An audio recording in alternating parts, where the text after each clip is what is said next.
Subscribe to our YouTube channel and press the bell icon to get the latest updates. Hello everyone. In my new column for ThePrint, I write about a recent controversy which started on Weibo.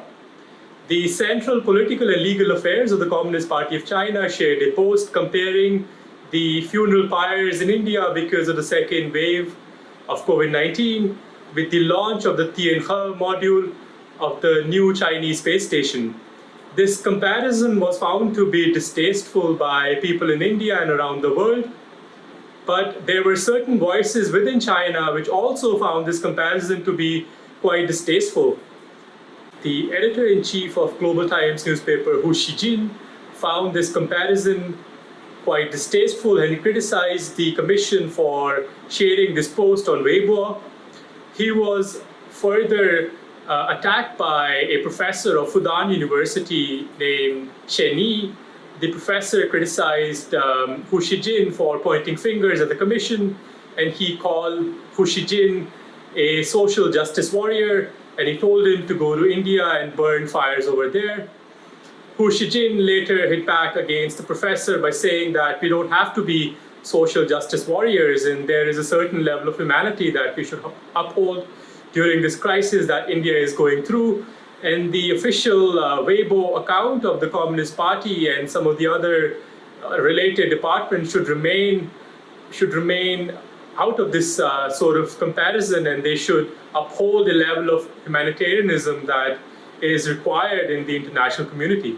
India's fight against the second wave of COVID-19 has been a matter of great discussion on Weibo, but this has not stopped the propaganda department of the Communist Party from using this crisis for their own benefit. The propaganda department has used various stories which show crises in dire light, and they have used these stories on Weibo and other social media platforms to score points against India and the US. The story about US stopping access to vaccine raw material for the Indian vaccine manufacturer Serum Institute trended heavily on Weibo, and similar stories have continued to trend on Weibo and other social media platforms such as WeChat. The Political and Legal Affairs Commission is an important body within China. The commission is responsible for all types of legal and police affairs. The secretary of the commission used to be part of the standing committee of the Politburo, but in 2018, the secretary was excluded from the central Politburo, which is the standing committee, and the standing committee is really the center of power within China.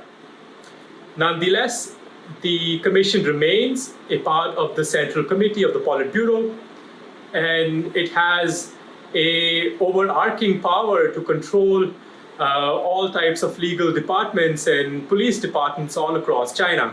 So this post on Weibo is not a random post which had just been sent out by a fluke, but I would say it was planned as some sort of an attempt to stoke nationalist sentiment.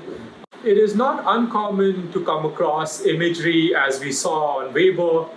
The Communist Youth League has in the past used similar imagery against the US, but it's quite unprecedented to see an official department of the Central Committee target India in such a way.